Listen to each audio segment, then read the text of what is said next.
¿Cómo están? Buenas noches, bienvenidos a Palabra de Leuco, el programa de Alfredo Leuco, que hoy, saben ustedes, no está, sigue de vacaciones, pero la semana que viene se reincorpora, lo tendremos aquí con nosotros. Estamos hoy otra vez, por supuesto, con la presencia de nuestra querida compañera Caro Moroso. ¿Cómo estás? ¿Cómo le va, doctor Cla? ¿Todo bien? Muy bien. Está flojita de temas la agenda, no, mentira, está intensa, De ¿no? todo tenemos hoy, ¿eh? Sí, absolutamente. Vamos a estar hablando, por supuesto, de la noticia que recorrió todos los portales, todos los noticieros durante la tarde de hoy. El gobierno levantaría las restricciones al campo, pero vamos a ver la letra chica de esto. Y vamos a estar hablando con el exministro de Agricultura, Luis Miguel Echeverre, sobre las implicancias de una nueva vuelta atrás que toca a un sector y que reedita de alguna manera la vieja pelea de cierto sector de la coalición de gobierno, más precisamente del kirchnerismo, con el campo.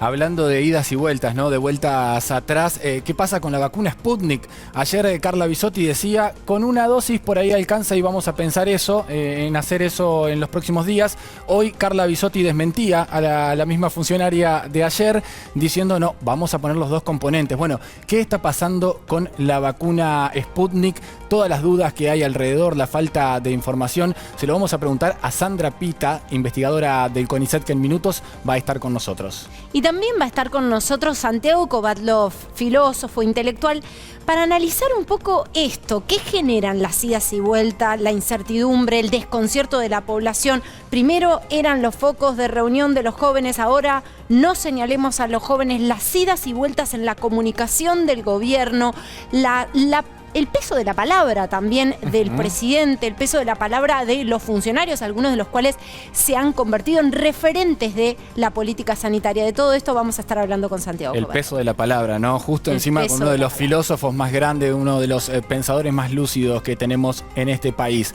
Pero no solo eso está pasando también Amado Vudú.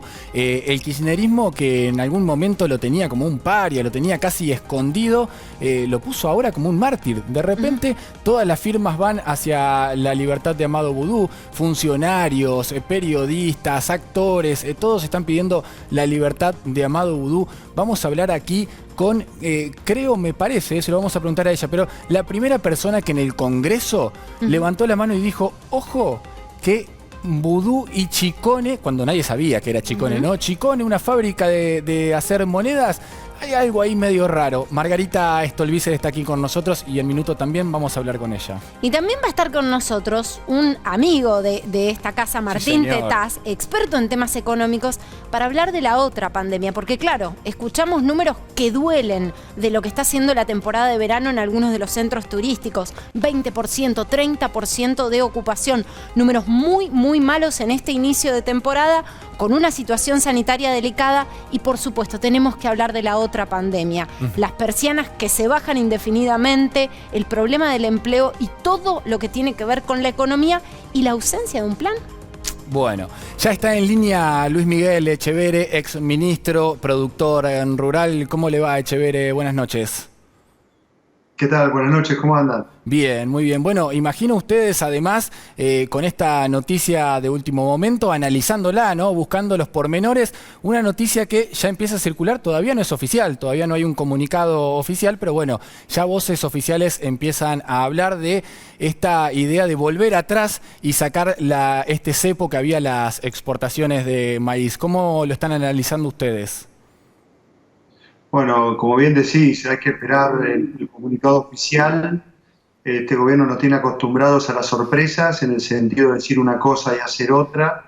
Lo que ha trascendido no son buenas noticias del todo, porque en definitiva lo que hablan esas declaraciones, esos trascendidos, es que en vez de haber un cupo fijo, habría una mesa que haría un monitoreo de las exportaciones para desacoplar el precio local del precio internacional y hacer un seguimiento. Y también hay fuentes muy bien informadas que hablan de que habrían pactado una exportación de solamente 2,5 millones de toneladas, cuando hay una existencia de 10 millones de toneladas. Eso es limitar el comercio. O sea, vamos a esperar a que realmente salga el comunicado para opinar. Lo que sí, esto es claramente un nuevo papelón del gobierno, absoluto. Eso denota una gran improvisación dada por funcionarios que los cargos les quedan grandes, que creen que con cantitos, con estudiantinas,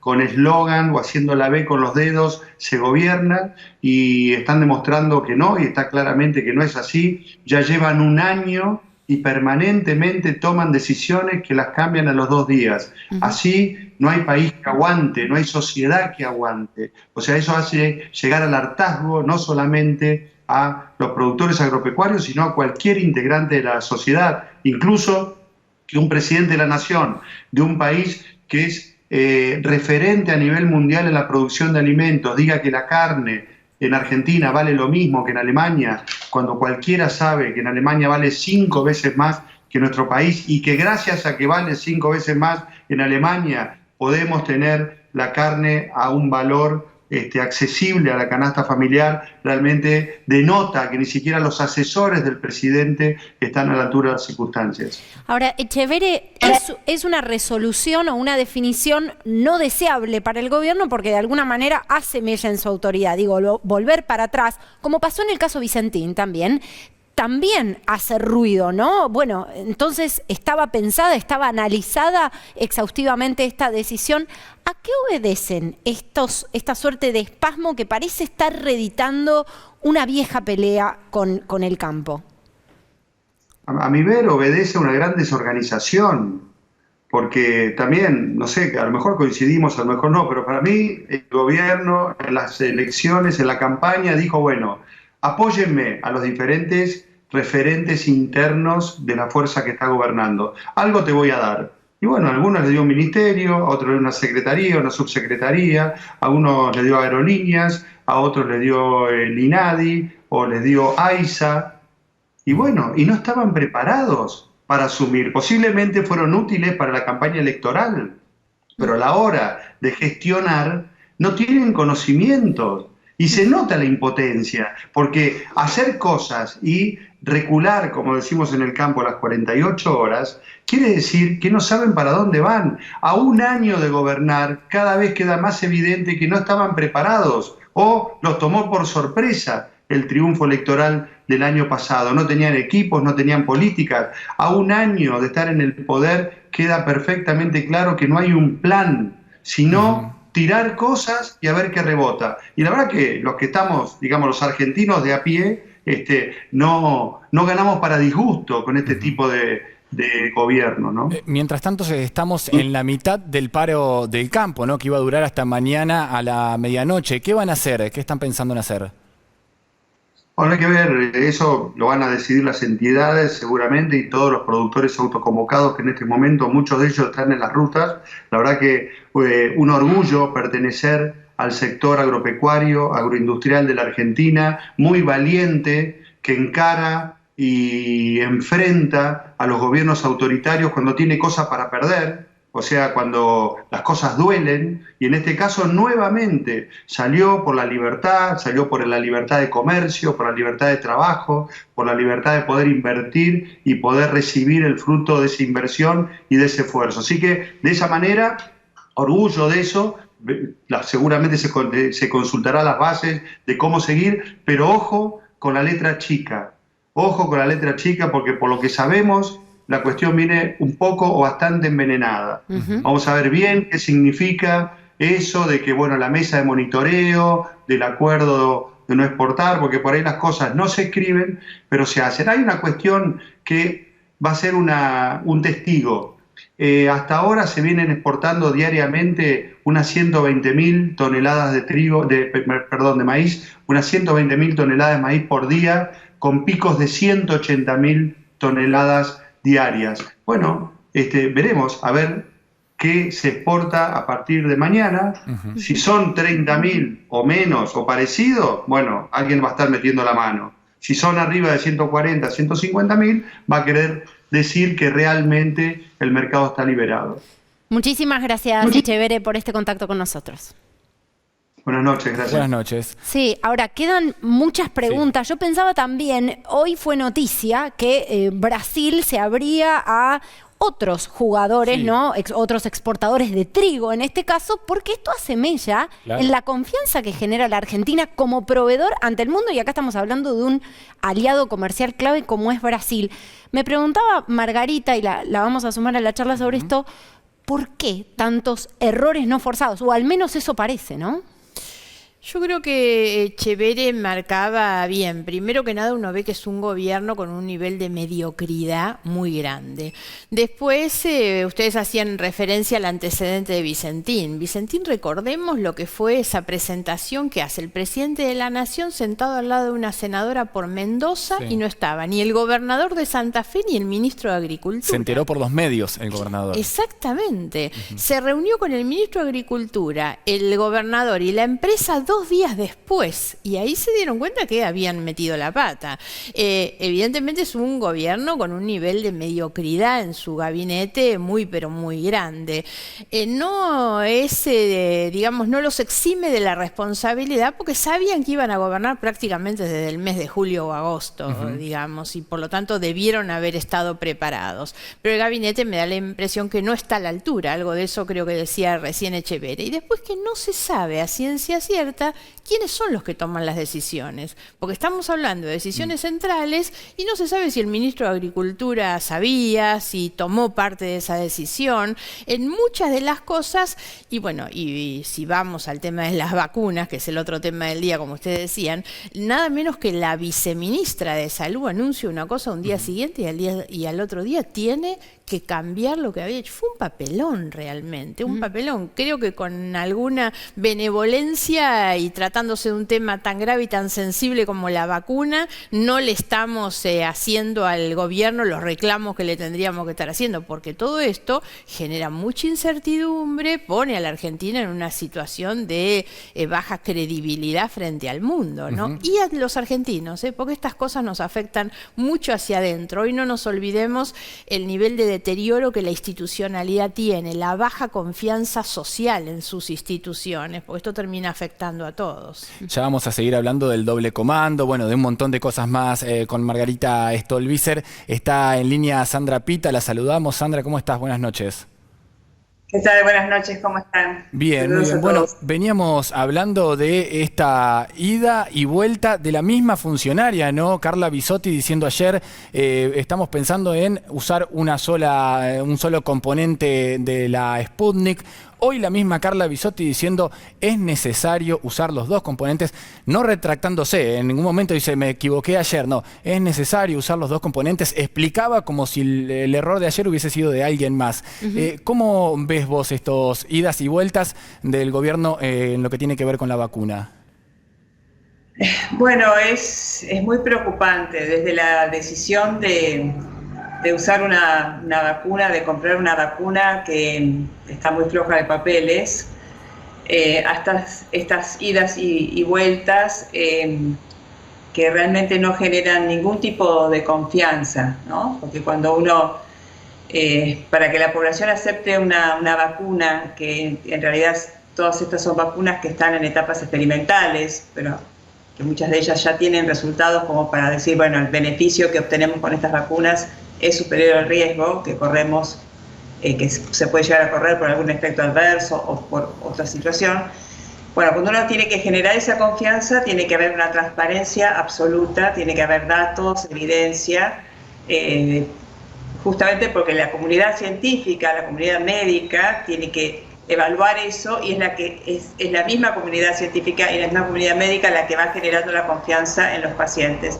Todo eso no existió en este caso, y además a mí me asombra tener, mismo dentro de grupos científicos en los que yo participo, ver que hay personas que aparentemente que tienen muy buena formación, pero que aparentemente esto no lo están percibiendo, y eso a mí me preocupa muchísimo, porque son profesionales de larga data que yo consideraba respetables, ¿no?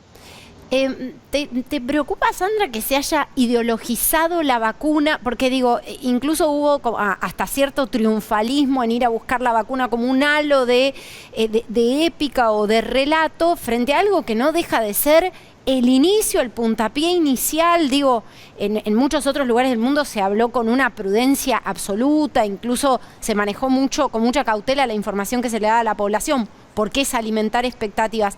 ¿Te preocupa que incluso dentro de la comunidad científica haya cierta politización o ideologización? Sí, eso es lo más preocupante de todo, porque uno no puede ideologizar una vacuna.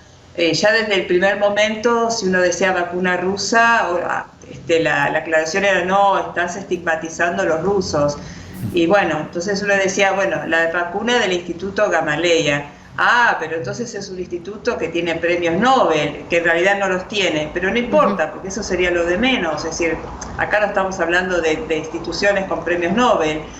Y todo se fue ideologizando muchísimo, y eso es muy preocupante porque la ciencia son datos, es evidencia científica, son debates permanentes donde vamos discutiendo y debatiendo. Por ejemplo, se está debatiendo en el mundo si hay que espaciar las dosis de otras vacunas, ¿no? Si conviene espaciarlas, si no. Hay países que están tomando distintas determinaciones, pero siempre con datos, siempre con evidencia, siempre con un debate serio y sano y honesto. Y yo acá creo que cuando se metió la política partidaria o la ideología, el debate dejó de ser sano y dejó de ser honesto y pasó a ser algo muy, muy turbio, ¿no? Como muy manchado, muy manchado. Y a mí me preocupa porque es como que Argentina se ha transformado en un país donde, por ejemplo, un día alguien sale y dice, vamos a hablar del sexo de los ángeles. Y bueno, entonces la respuesta es, los ángeles no existen, ya está.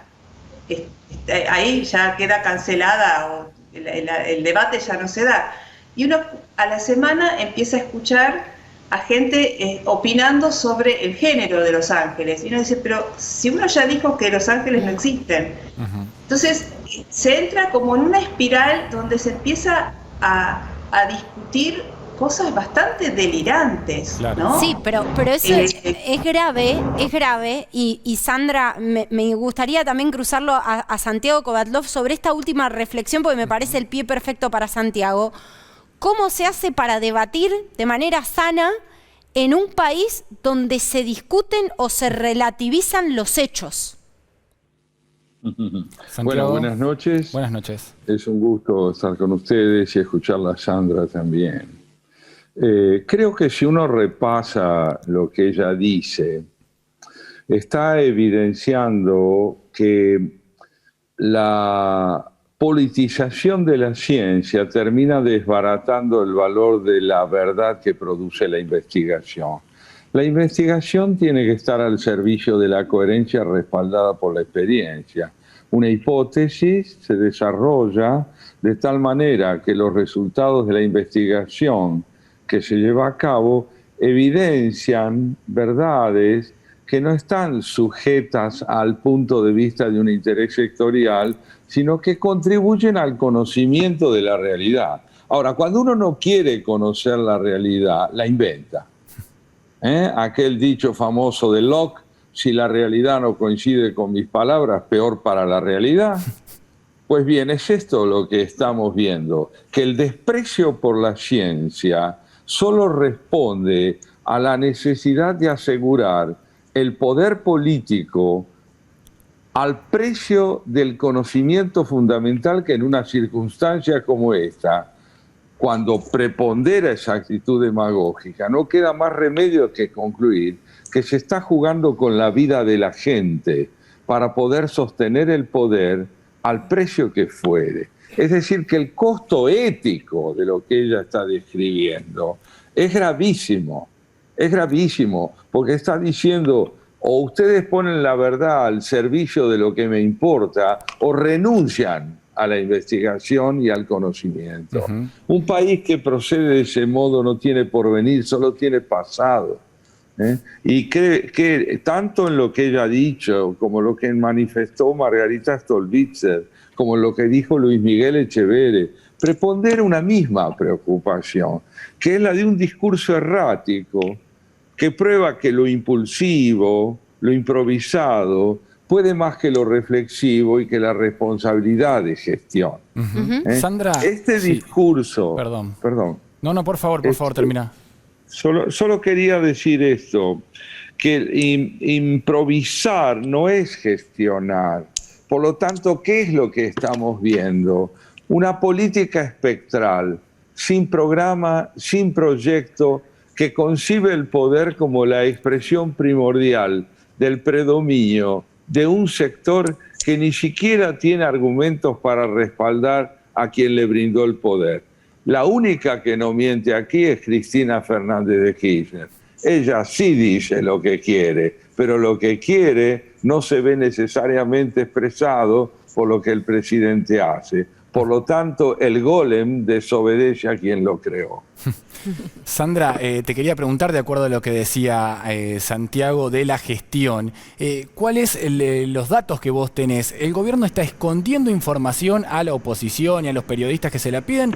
¿O el gobierno se va encontrando en el camino de buscar la vacuna con la información, ¿no? Porque apareció, por ejemplo, lo de que Putin no se iba a vacunar porque era mayor de 60 años y recién ahí, en una conferencia de Putin, y recién ahí nos enteramos, por ejemplo, en Argentina. Parece que se van tropezando con la información.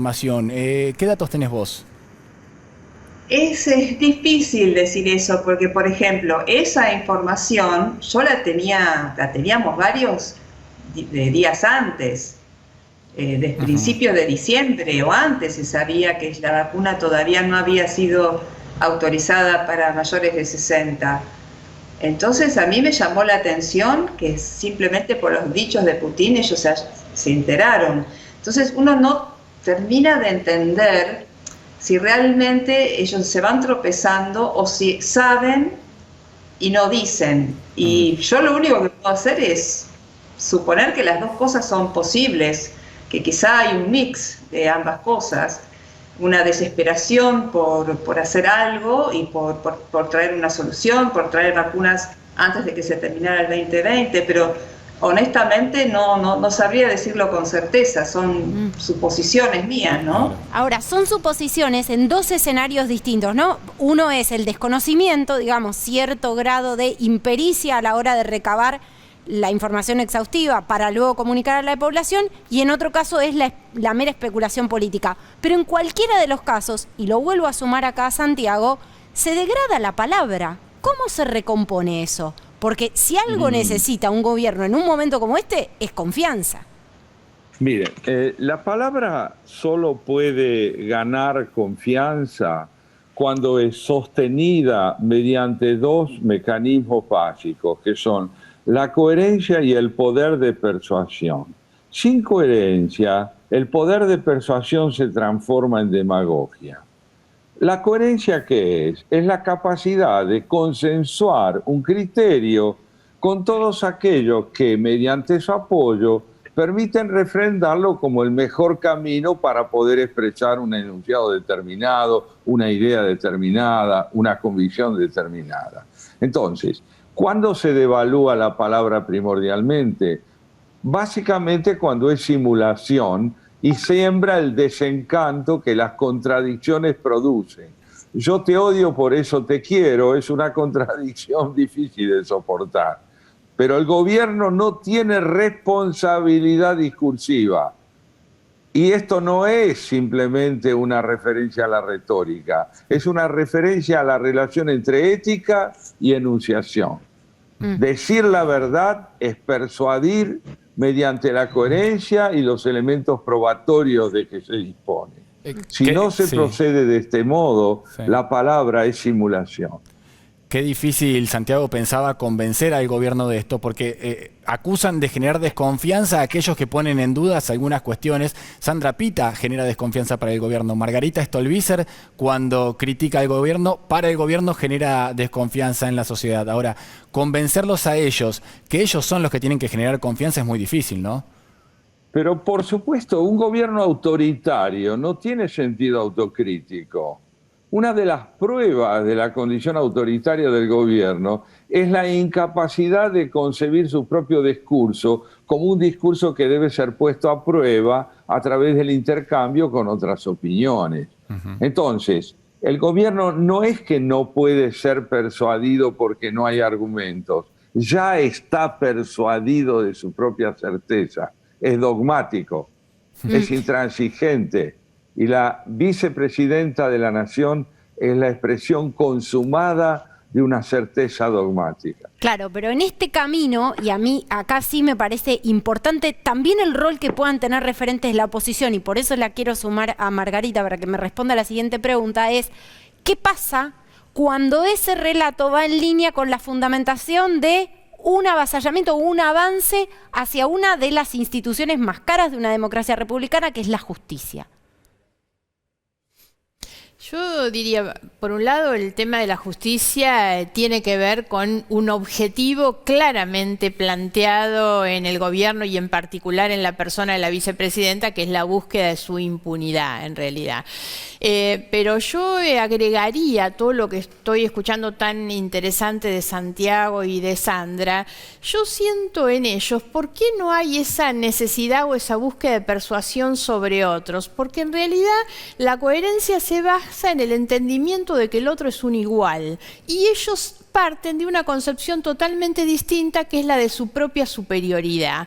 Ellos creen siempre que están por afuera de las normas, de las leyes, de las instituciones. Ellos están por sobre eso. Las leyes son para los demás, para que nosotros tengamos que ajustarnos a las leyes, a la justicia. Ellos están por sobre eso. Hay una idea de superioridad muy fuerte, claro. Y me parece que eso es lo que ellos tiñen además con la cuestión de la ideologización, del prejuicio. Cuando nos preguntábamos por qué algunas cosas, muchas cosas tienen que ver con el prejuicio, su relación con el campo, su relación con el mundo científico, por ejemplo, con los partidos políticos tradicionales. Entonces, creo que son elementos que tenemos que poder mirar porque, insisto, no es simplemente una cuestión emocional o psicológica. Esto impacta sobre las instituciones y lo que está ocurriendo hoy con las instituciones de la Argentina impacta en una sociedad cada vez más empobrecida.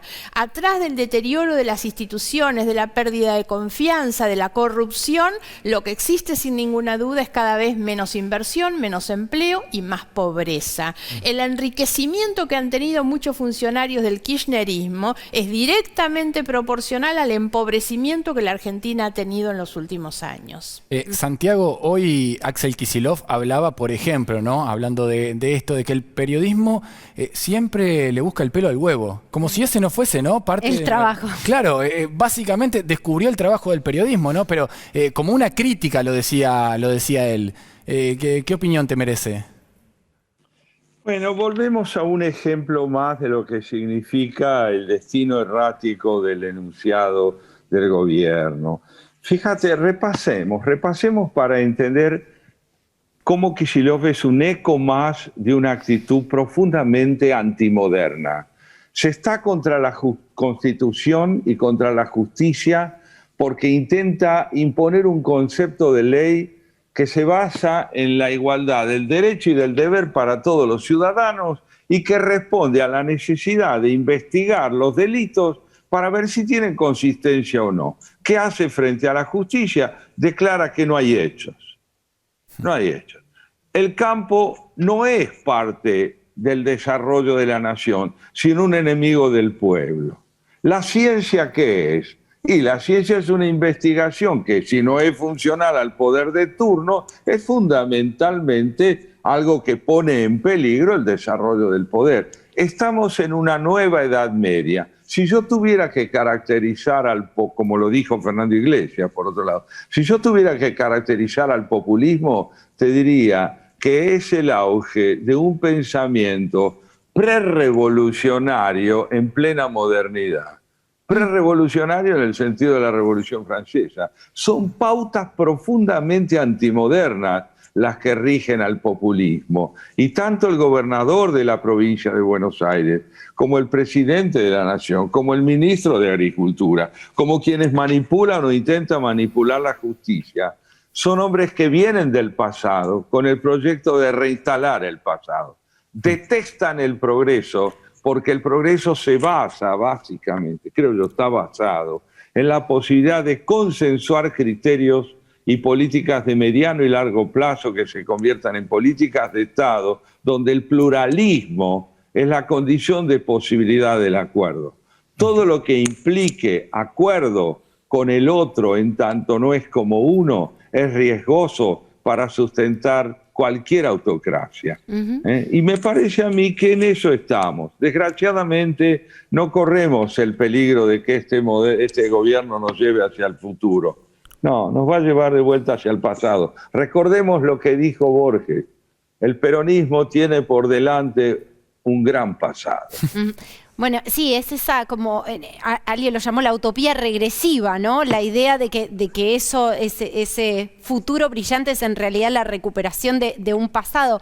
Ahora, en el medio esto se lleva puesto el futuro o se lleva puesto el progreso. Cerramos, Margarita, este año, el año que pasó, 2020, con esa proyección de 6 de cada 10 chicos por debajo de la línea de pobreza. ¿Dónde está el plan? ¿Avisorás vos un plan o un proyecto, estés de acuerdo o no, para atender a estos temas de la Argentina que duele y que es urgente? Ahora estamos en el mes de enero y están poniendo en duda el inicio de las clases. Si hay algo que debería ser una prioridad para la Argentina, una prioridad de la agenda política y pública de la Argentina, es el regreso a las clases presenciales. El daño que se ha hecho a los niños, niñas y a los jóvenes durante todo el año pasado, aún reconociendo de qué manera los docentes resolvieron con la educación a distancia muchas cosas y se hicieron cargo con mucho esfuerzo, y los jóvenes también lo hicieron, pero es imposible seguir sosteniendo este estado de situación, que no existe además en ningún otro lugar del mundo. Si pensamos cómo construir un futuro distinto, cómo darle las herramientas y los insumos a los niños y a los jóvenes para enfrentar ese futuro, cómo generar empleo de calidad en un mundo, porque hoy todo el contexto global está discutiendo el futuro del trabajo y el mundo del trabajo, es la educación, sin ninguna duda. Entonces, ¿cómo aprovechar además lo que ha significado la tecnología, el avance, el acceso, digamos? Ahora, también tenemos que saber que en la Argentina seguimos teniendo docentes y alumnas que siguen sin el acceso a una conexión, a una accesibilidad a los sistemas como se debería. Entonces, pienso que en esa idea de futuro lo central debería ser. Yo creo que muchos de nosotros deberíamos ponernos esa camiseta e ir hacia adelante con esta idea que es la recuperación de la educación presencial, de la escuela presencial. Creo que todavía no terminamos de conocer, ¿no? ¿Cuál es el nivel de chicos que dejó la escuela durante esta pandemia? Me parece que todavía estamos en ese proceso. Pero hablando de ese plan, la quería sumar a Sandra y preguntarle, porque evidentemente todos pensamos que había un plan, ¿no? Un plan de vacunación, pero ese plan, Sandra, está bastante atado con alambres, ¿no? Si no sabían si traer el segundo componente o el primero, evidentemente el plan no está tan acabado como uno imaginaba que tenía que estar a esta altura, ¿no? 12 de enero. No, yo creo que el plan tiene un alto grado de improvisación. Y a mí lo que me llama la atención es que hagan mucho hincapié en la fe, ¿no? En estos grupos donde yo participo, grupos de científicos, los que son más adherentes a este gobierno, siempre dicen, hay que tenerle fe a lo que dice la doctora Carla Bisotti, hay que tener fe, hay que tener fe. Yo digo, la fe es algo religioso. Acá no se trata de la fe. Es más, en un grupo me puse tan mal que les dije que se parecían a la secta de Jim Jones, es decir, van a tener tanta fe que van a aceptar cualquier cosa sin crítica, y eso que acepten va a ser un daño profundo a la salud pública. Yo nunca dije que la vacuna rusa fuera o no fuese buena, puede ser extraordinaria, pero sin evidencia científica es muy difícil decir una cosa o la otra. Y es increíble como los que estamos en esa postura seguimos insistiendo sobre la evidencia científica, y lo que recibimos es: tenés que tener fe. Si vos tenés fe en otras vacunas, si tenés fe en los medicamentos, tenés que tener fe en esto. No, en las vacunas, en las otras vacunas, en los otros medicamentos yo tengo confianza porque hubo todo un proceso de aprobación, un proceso de ensayos clínicos, de aprobación de organismos regulatorios de confianza, etcétera, que hacen que yo confíe en que eso es válido. Esto no es una cuestión de fe, es una cuestión de confianza. Entonces yo creo que también apelan a lo emocional, improvisan y apelan a lo emocional. Tenés que tener fe, tenés que creerme, creer que esto es bueno para vos, porque yo te voy a cuidar, ¿no? Esas palabras que parecen tan, son muy representativas de lo que ellos son. Te voy a cuidar, entonces vos tenés que tener fe en que yo te voy a cuidar. Me parece que todo se basa en eso y hay una enorme improvisación, con lo cual realmente no sabemos muy bien cómo va a continuar esto, si van a traer la segunda dosis, si van a traer más de la primera, porque todos los días cambian y aparentemente se olvidan de lo que dijeron el día antes, ¿no? Ya de por sí son todos términos muy técnicos, son cuestiones muy técnicas, ¿no? Sabíamos poco del COVID-19, aparecieron nuevas cepas, ahora tenemos que entender de vacunas y por supuesto uno quiere informarse para tener certidumbre. Ahora me pregunto, Margarita, porque en medio de todo esto hubo un desarrollo con Pfizer aquí en la Argentina, muchísimos voluntarios argentinos, supuestamente el país tenía prioridad, y finalmente se dijo que se exigían condiciones inaceptables. Desde la oposición se preguntan, se quieren nuclear para reforzar estos pedidos de información sobre por qué no se viabilizó el acuerdo con Pfizer, porque realmente eso quedó como en la nebulosa, siendo que algunos de los países digamos que lograron tener más dosis hicieron acuerdo con este laboratorio. Sí, yo creo que decía algo recién Sandra Pita que es muy importante, ¿no? Y se trata de la falta de una evidencia científica en muchas de estas cuestiones. El gobierno tomó la decisión de comprar las vacunas rusas y obviamente que nosotros no podemos oponernos a la vacuna rusa ni porque sea rusa ni por ninguna otra cuestión que no sea decir que no tiene obviamente todo el sustento científico que debería tener para que el gobierno hubiera tomado esa decisión. Entre otras cosas, recordemos porque hoy esa vacuna solamente se está aplicando en Rusia y en la Argentina, en ningún otro país. El resto de los países están trabajando con Pfizer. Pfizer fue prácticamente descartada o descalificada por el ministro de Salud sin que nunca hayamos accedido a una información sobre qué era lo que había pasado, cuáles eran esas condiciones que aparecían inaceptables para el gobierno. Sumado a las otras vacunas, se había avanzado mucho sobre el tema de AstraZeneca, se había avanzado mucho sobre el tema de Oxford, pero lo cierto es que en la Argentina no hay una información. Yo creo que es imprescindible que se le reclame al gobierno, sobre todo desde los ámbitos institucionales, del Parlamento, una información precisa por sobre todas las cosas, pública, explícita, muy fundada sobre todo lo que pasa con la vacuna. Es un tema demasiado grave, demasiado sensible como para que se trate con tanta superficialidad o de manera tan errática, con tantas idas y vueltas. Antes de despedirlo a Santiago y a Sandra, me quedé impactado por lo que contaba recién Sandra Pita y se lo quiero trasladar a Santiago Kovadlov. Grupos de científicos teniendo como un único argumento tener fe. Santiago, no sé si alguna vez lo imaginaste, pero imagino que no está mal, ¿no? Sí. No solo lo imaginé, esto ha ocurrido hace varios siglos, pero entonces la ciencia no era ciencia. La ciencia empieza a ser ciencia cuando la fe se reduce a la pasión o a la vocación por investigar.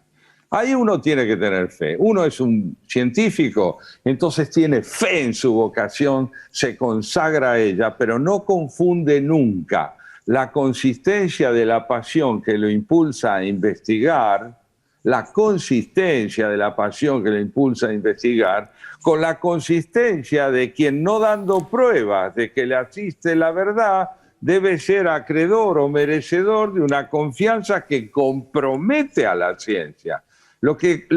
Si le entregamos confianza o fe a quien no da pruebas de consistencia científica, estamos traicionando nuestra vocación, el amor al pueblo que debe inspirar la gestión política cuando de verdad es solidaria y democrática, y fundamentalmente la verdad, sin la cual no hay democracia, no hay prójimo, no hay ciencia y no hay palabra consistente. Bien, Santiago, Sandra, muchísimas gracias por este contacto con nosotros. Muchas gracias. Gracias a ustedes. Buenas noches. Hasta luego. Buenas noches. ¿Te parece que cambiemos de tema? Cambiemos de tema, pero cambiamos de Sí. tema porque hablamos del valor de la palabra, Sí. hablamos de la idea de justicia, siempre parecemos estar hablando de los mismos grandes temas. Parece ¿no? que siempre damos vuelta sobre lo mismo. Esto tiene implicancias judiciales directas y por eso decía que cambiemos de tema. Nos referimos a Amado Vudú. Yo les decía, el nuevo mártir K. Increíblemente, ¿no? Amado Vudú hasta hace un tiempo era un paria, estaba escondido en un rincón del kirchnerismo con Esteche, Delía, Devido, personajes que parecían no volverían nunca a la función pública, ni siquiera a dar entrevistas. Pero era un político preso, Era- ahora devenido en preso político. así es, incluso hasta para los suyos, los que le habían soltado la mano, estaba ahí. Ahora, sobre todo para el presidente Alberto Fernández, ¿no? Alberto Fernández tiene una relación muy tirante. ¿Por qué? Porque su mentor, Esteban Rigui, era procurador y Amado Vudú lo hizo saltar por los aires en su momento para salvarse a sí mismo, porque Esteban Rigui lo estaba investigando. Así que la fórmula presidencial le había soltado la mano a Amado Vudú, pero de repente Amado Vudú vuelve a estar en el foco del kirchnerismo. Casi 5.000 firmas tuvo este pedido de libertad que hicieron hace un par de días nada más. Hay desde expresidentes de diferentes países de la región, hay políticos, hay actores, hay sindicalistas, hay periodistas, muchos. La verdad es que, bueno, hay nombres, mirate. Hay presos, hay un preso que es un corrupto confeso como Ricardo Jaime, ¿no, Margarita? Y también firmó, bueno, hay de todo en esa lista. Ahora, ¿por qué firman todas estas personas que en algún momento le habían soltado a Amado Vudú? Se lo vamos a preguntar a Stolbizer. Hay quien dice, bueno, están anticipándose a lo que pueda pasarle a Cristina Fernández de Kirchner. Es decir, no les importa Vudú, les importa Cristina. Otros, por ejemplo, Elisa Carrió dijo, puede ser una extorsión también de Amado Vudú. ¿Por qué? Porque Amado Vudú sabe todo lo que hacía Cristina Kirchner durante su presidencia. Era su vice, estaba al lado. Bueno, habla de extorsión. Veremos entonces de qué se trata esto que está diciendo. Mira, algunas de las firmas, ¿no? que me anoté por acá porque me pareció verdaderamente impresionante, porque además hay primeras líneas. O sea, no estamos hablando de ya la parte... Expresidentes, ministros, está Jorge Ferraresi, ministro de Hábitat, quien reemplazó a María Eugenia Bielsa, Horacio Pietragala Corti, bueno, ya lo habíamos escuchado. Secretario de Derechos Humanos. En otras polémicas está aquí, Luana Volnovich, mano derecha de Máximo Kirchner en la Cámpora, directora del PAMI, está también allí, Aníbal Fernández, Carlos Raimundi, vos lo conocés bien, ¿no? Embajador ante la OEA y uno de los protagonistas de los máximos bloopers que hemos tenido con Venezuela, sí, ¿no? Más que blooper. Bueno. Sí, escándalos, ¿no? En términos de lo que implica para la reputación argentina. Sí. Está Goyán, por ejemplo, ministro de Salud de la provincia, que se hizo un tiempito y dijo, bueno, me voy a meter en esta que tiene que ver con la causa judicial de Vudú, me dejo la... Porque no tenía ocupación. Claro, no tengo ninguna preocupación, me meto en ese tema. Parrilli, Eve de Bonafini, bueno, decía Ricardo Jaime, nos apuntaba aquí Margarita, Eduardo Valdés, muy amigo del presidente. Bueno, todos ellos firmaron casi 5.000 firmas para pedir por la libertad de Vudú. ¿A quién se la piden? A Alberto Fernández, nada más y nada menos, porque lo único que pueden hacer es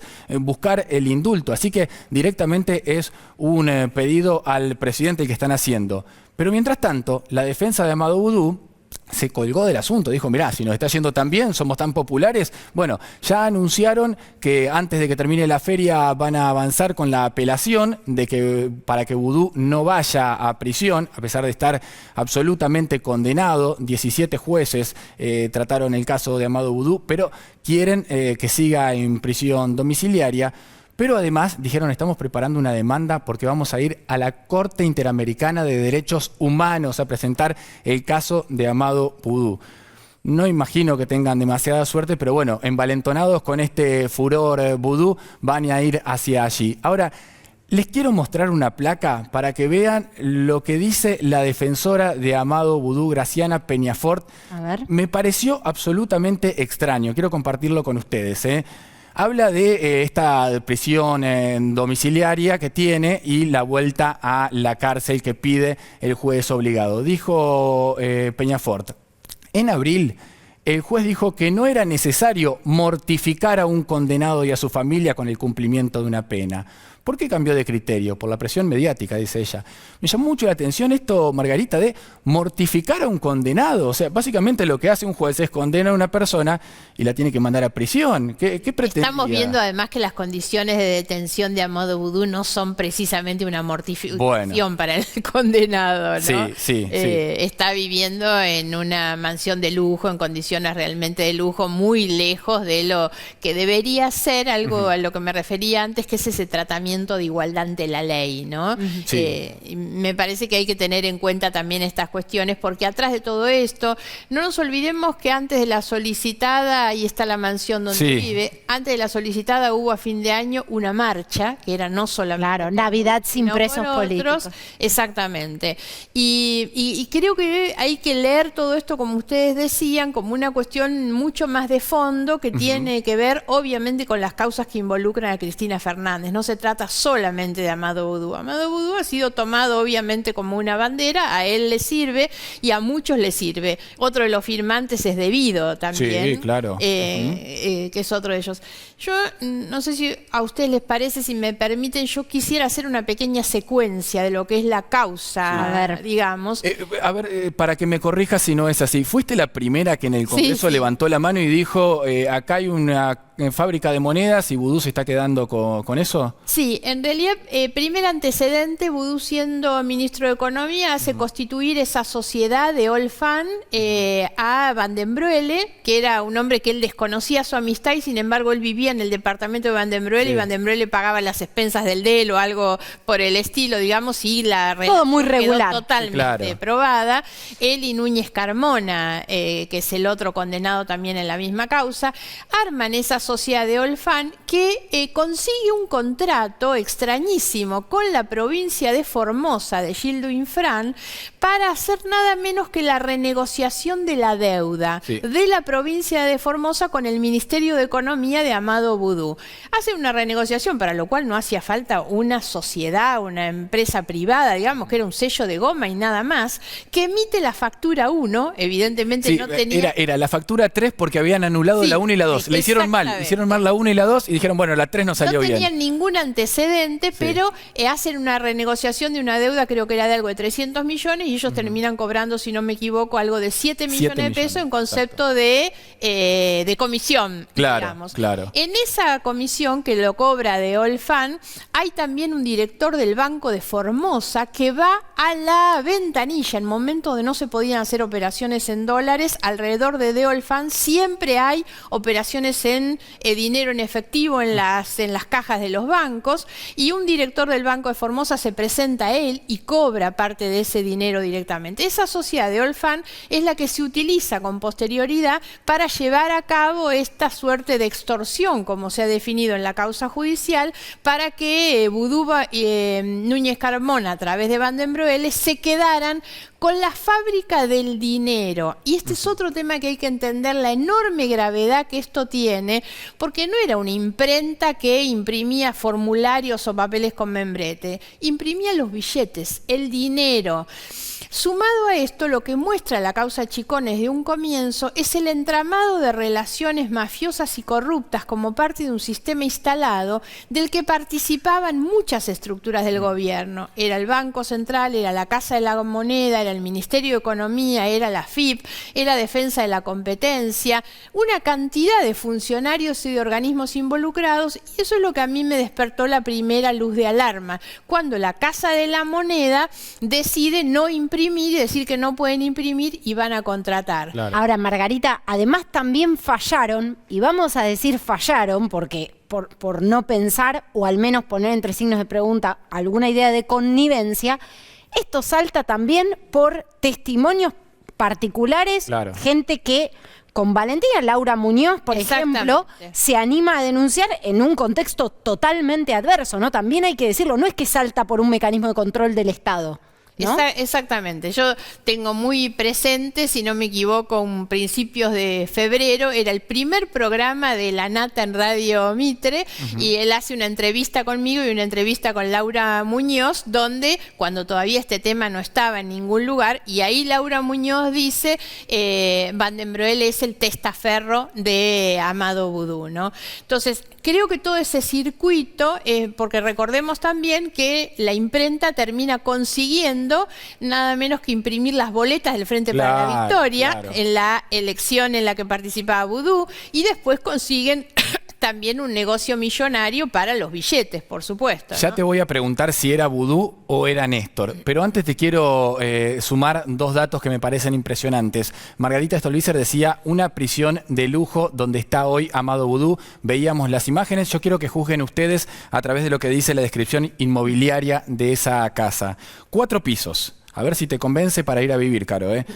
Living con cascada. Habitación principal de 60 metros. Un departamentito entero. Claro, o sea, básicamente... 4 dormitorios, un ascensor, 7 baños, quincho, pileta de 8x4. La suite de 60 metros tiene un baño de 6 metros por 2,5. Todo eso tiene en la casa Amado Vudú. 3 cocheras, bueno, jacuzzi y demás.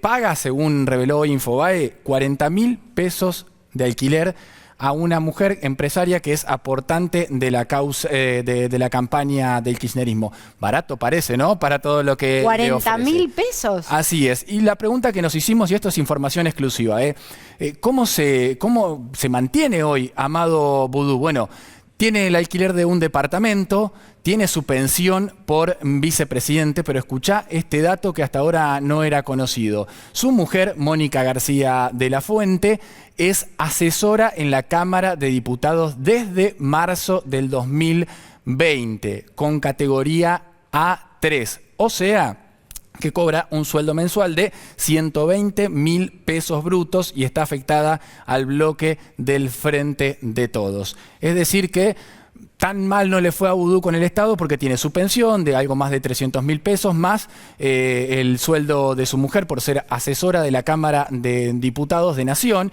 Ya había sido en 2018 y 2019 asesora de la Cámara de Senadores de la provincia. Así que del Estado la familia Vudú se lleva hoy, con esta causa, con esta condena y demás, casi $500.000 de pesos. Nada mal.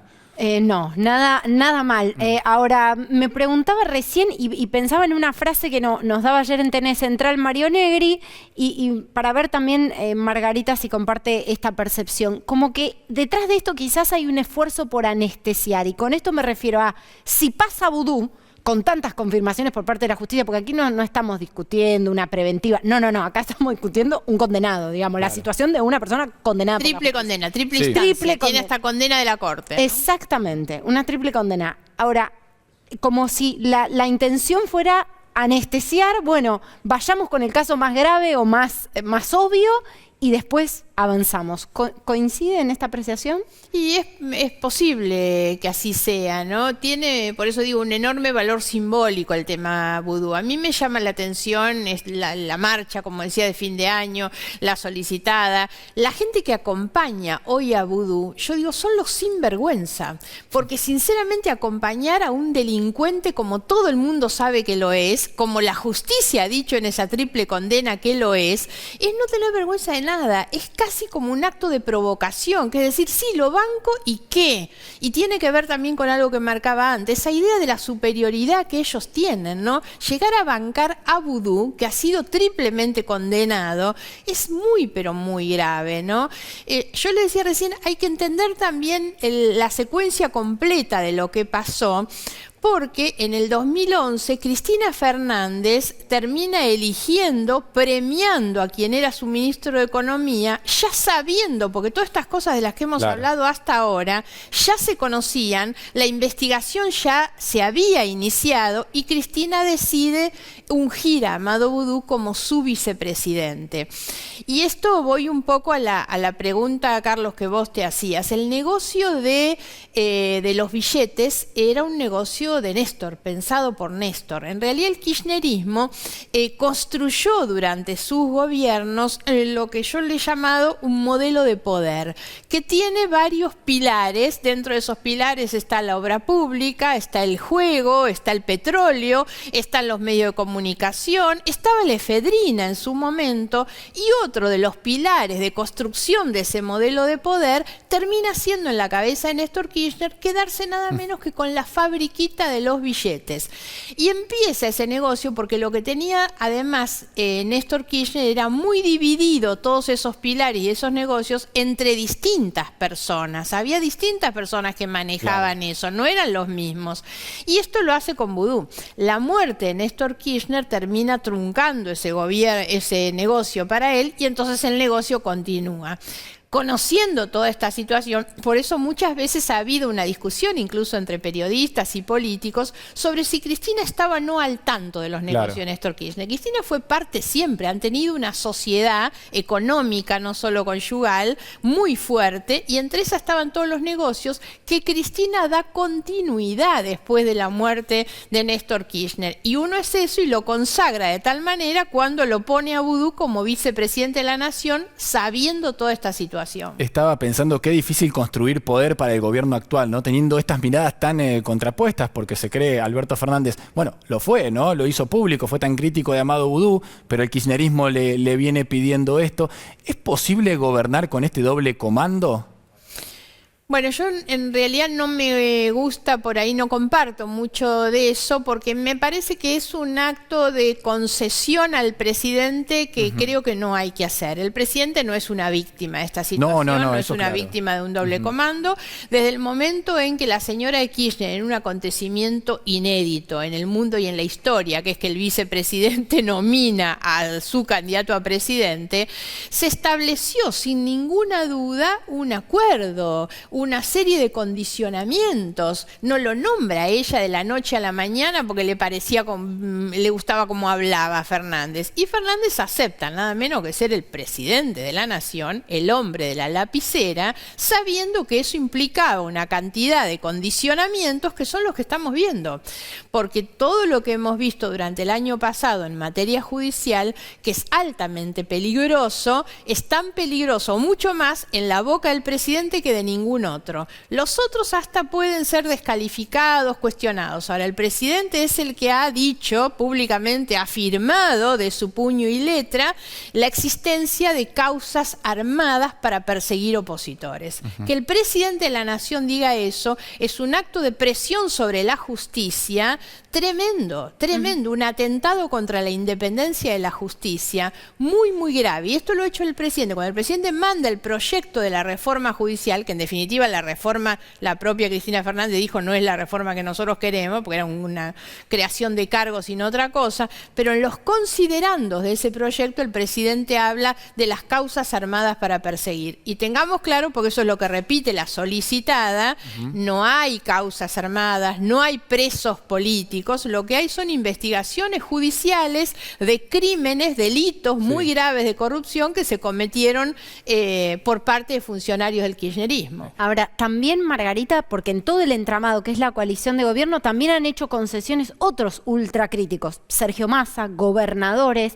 ¿Cuál es la responsabilidad que les cabería a ellos, ¿no? Que son parte del entramado del poder de gobierno? Bueno, pero es que esos corren en el mismo lugar en el que yo decía Alberto Fernández. Formar parte de una coalición de gobierno, formar parte del poder como forman parte, implica la aceptación de condicionantes entre los que estaban, me callo la boca y cambio las cosas que dije durante mucho tiempo. Es la aceptación, que esos son los problemas, además de la grave crisis moral que la Argentina tiene, cuando se puede cambiar la historia de esta manera, porque esto es lo que me permite acomodarme dentro de la estructura de poder, ¿no? Y dos episodios que no hay que olvidar respecto del tema Vudú Chicone. Uno, hacía mención Carlos recién, que es aquella conferencia de prensa, siendo ya Vudú presidente del Senado, o sea, vicepresidente de la Nación, en Semana Santa, cuando termina como consecuencia revoleando por el aire a Righi, que termina renunciando, pero donde además eso empieza cuando él dice que Rafecas, el juez de la causa, le mandaba mensajes asesorando a su propia defensa. Ese es un episodio de una gravedad de lo que algunos se quieren olvidar y sin embargo fue tremendamente grave, y eso es lo que provoca la salida de Righi. El segundo episodio de enorme gravedad, del que muchos parecen olvidar, es que el Congreso de la Nación terminó aprobando una ley vergonzosa para tapar las huellas del delito, que era la ley llamada de soberanía monetaria, y que votaron incluso algunos de los que hoy están en la coalición de Cambiemos,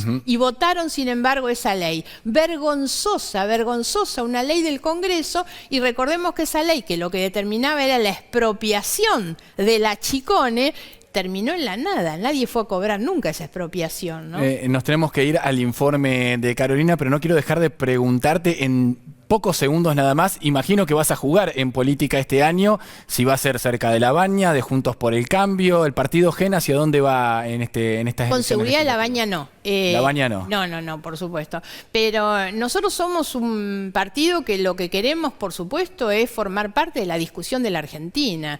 No nos da lo mismo que frente a este gobierno, del que nosotros somos muy críticos, no se conforme realmente un proyecto de país a futuro. A mí me preocupa mucho el futuro de la Argentina. Yo decía, hay que hacerse cargo de todas estas cosas que hemos hablado recién, la recuperación de la palabra, la honestidad como parte de la gestión, la educación pensando en el futuro. Bueno, nosotros como Partido GEN queremos formar parte de esa discusión, no queremos estar afuera de esa discusión. Margarita, muchas gracias por haber venido. Tuviste la deferencia de venir hace mucho tiempo, no estabas en un piso y bueno, te agradecemos por eso. Gracias a ustedes por la invitación. Margarita. Bien, Caro. Y vamos a hablar sobre Venezuela, pero esto tiene muchas implicancias internacionales. Y atención, porque se produjo una especie de cataclismo. Vos sabés que las investigaciones, y recién lo contaba Margarita, sobre todo en los Estados Unidos, cuando son investigaciones que involucran actores internacionales como redes de narcotráfico, se habla de seguir el dinero, follow the money.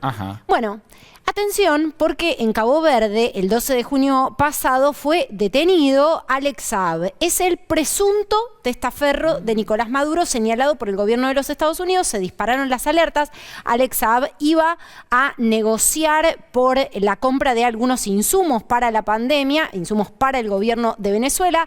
Alex Saab es ciudadano colombiano, oriundo de Barranquilla, pero tiene en su calidad de lo que fue un contratista del Estado y hoy una persona absolutamente clave para el régimen de Nicolás Maduro, tiene ciudadanía venezolana. Bueno, volando a Teherán, hace una parada técnica en Cabo Verde, es detenido allí y atención porque la noticia de los últimos días es muy importante. El Tribunal de Apelaciones de Cabo Verde dictó que le dio lugar al pedido de extradición de los Estados Unidos. A la defensa de Alex Saab le queda una sola instancia, que es la Corte Suprema de ese país. Pero por supuesto está la presión de Estados Unidos, porque este es un actor muy importante. Te estoy hablando de verdad, Carlitos, de cientos y cientos de millones de dólares que se cree que esta persona, junto con un socio, lavó para el régimen de Nicolás Maduro, y además es una persona absolutamente clave para entender algunos de los factores que te vamos a poner en placas. Bueno, vamos a ver. ¿Quién es Alex Saab? Como les decía, es el presunto o señalado como presunto testaferro de Nicolás Maduro.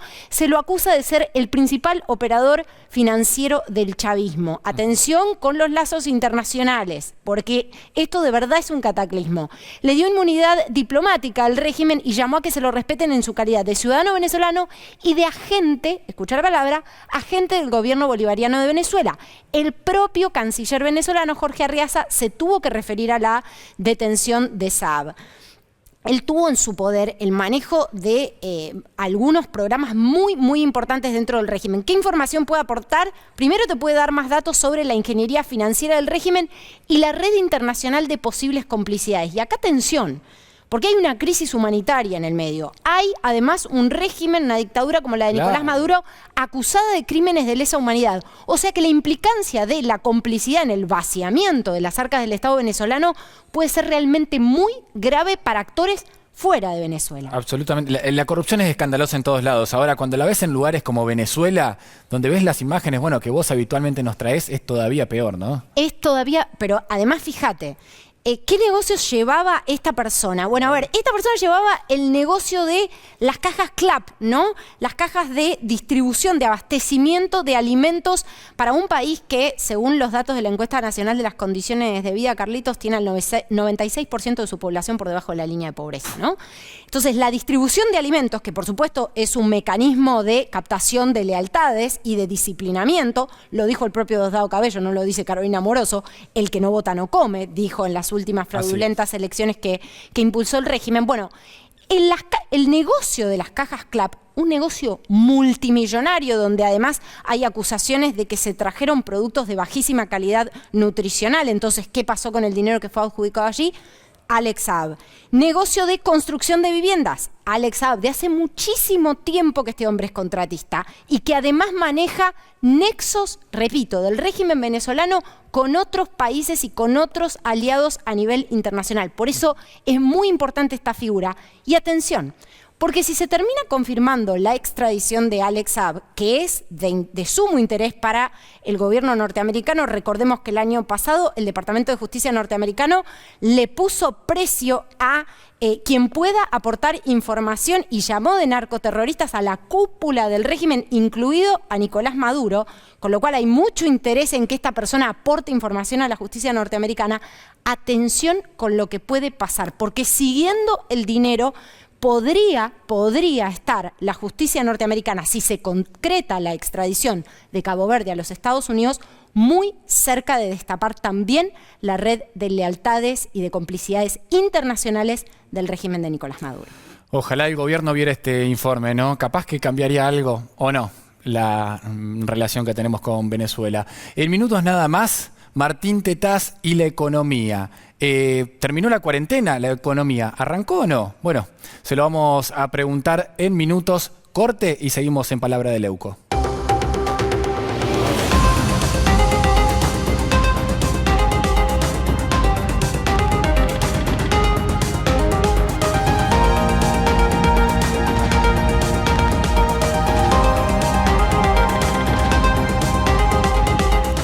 Bien, te decía, Caro, la cuarentena terminó. Ahora, la economía verdaderamente arrancó. ¿En qué proceso estamos de esa vuelta que se caliente la economía? Se lo podemos preguntar a Martín Tetaz, ¿no? Así es. Vamos y venimos, Martín, pero ¿dónde está el plan económico?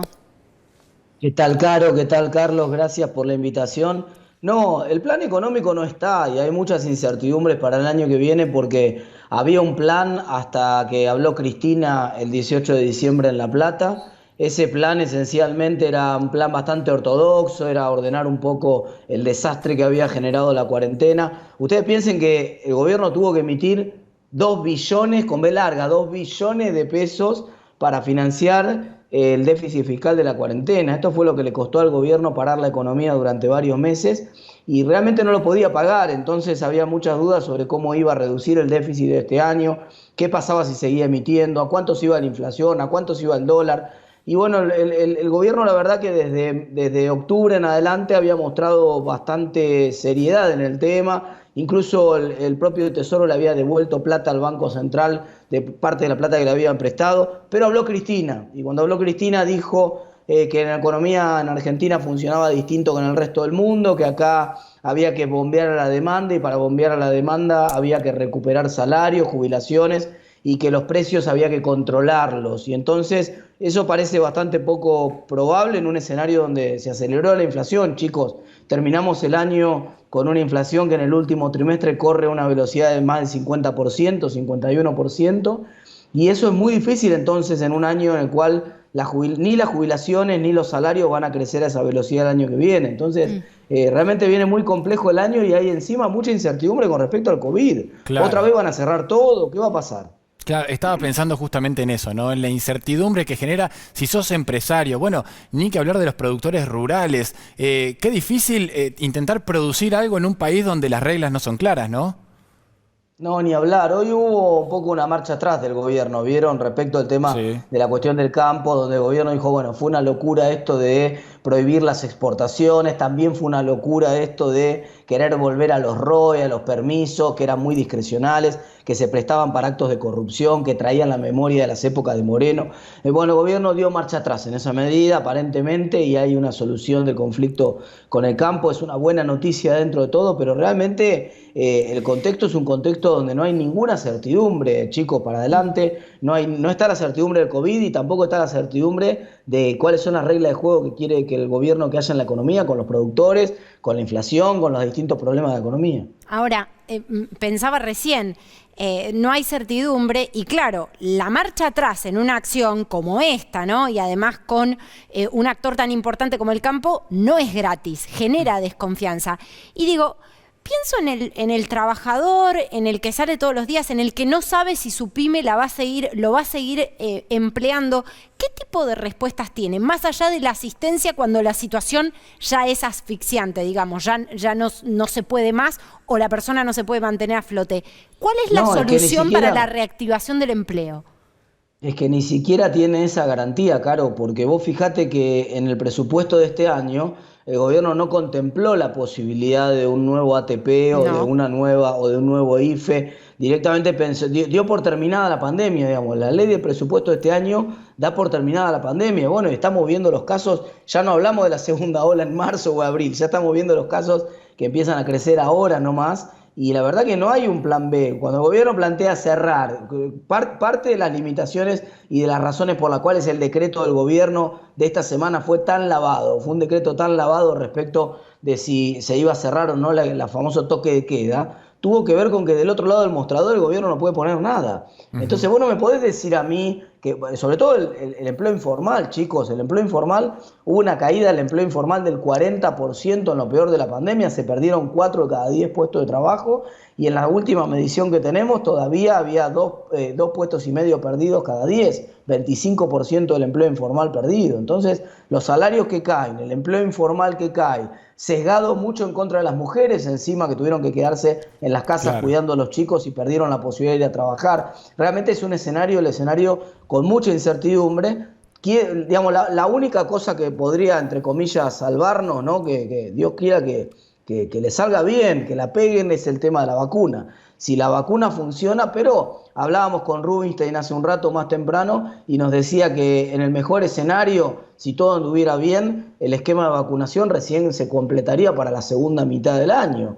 Claro. Entonces, la verdad que cuando peguen fuerte los casos, no sabemos, el gobierno no dijo ni qué va a hacer, ni si va a, cuáles son las reglas en las cuales volvería una cuarentena, cuáles son las reglas en las cuales volvería a haber clases, cuáles son las reglas en las cuales pondría un IFE en la mesa de los argentinos.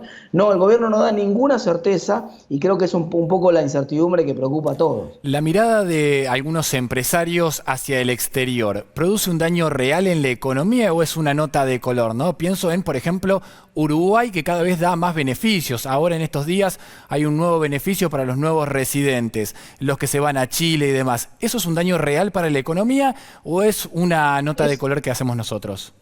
Es un daño permanente, Carlos. Vos, en parte, digamos, el que está en Argentina ya sabe que en Argentina con quién tiene que bailar, ¿no? Es como que sabemos que este tipo de locuras que pasan muchas veces en nuestro país no pasan en otros lugares del mundo, que hay otro tipo de racionalidad y menores niveles de discreción en otro lado, que en el resto del mundo no se está discutiendo todos los días la regla para atrás y para adelante.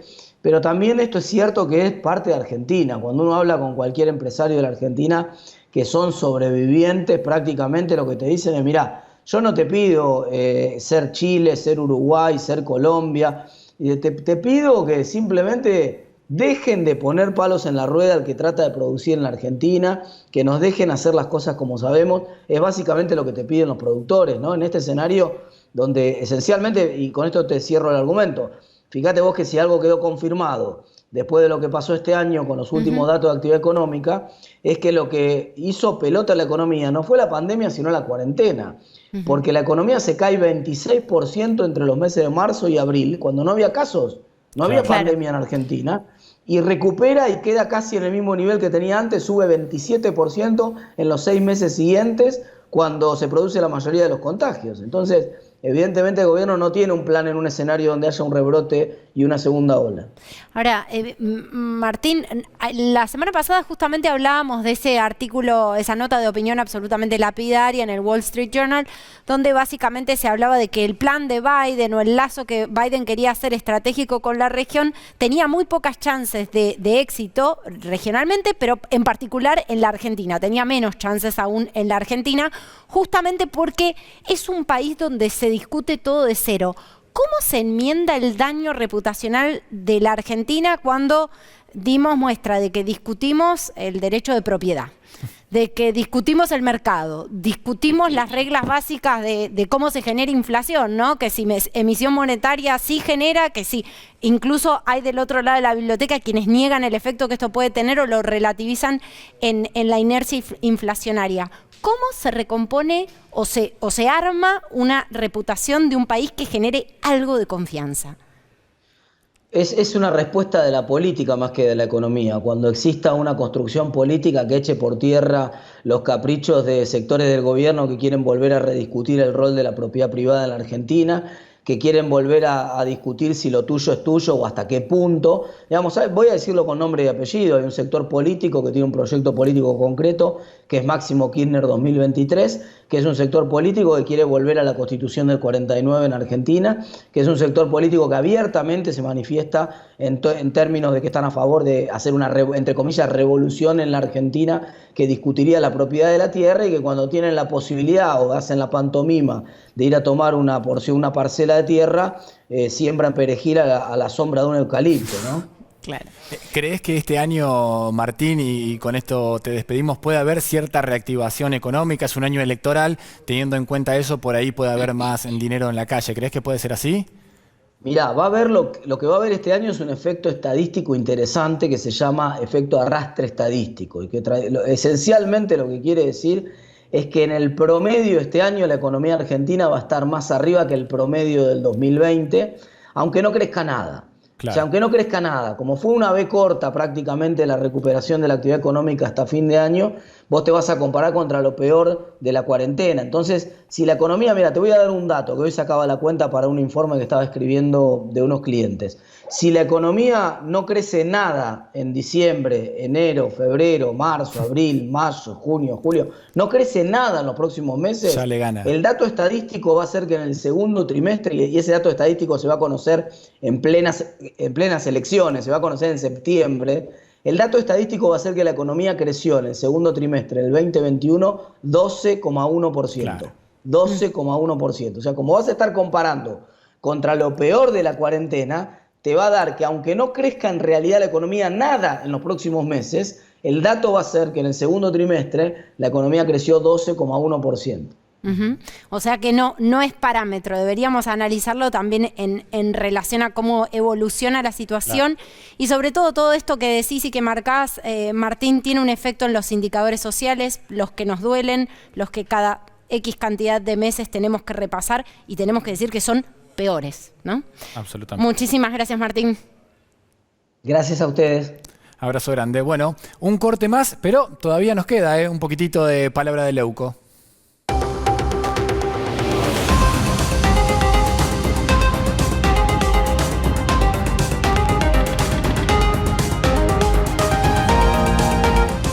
Bien, tiempo de despedirnos. Hemos pasado por todos lados, ¿no? Justicia, economía, el campo, bueno. Internacionales también. Vacunas internacionales y demás.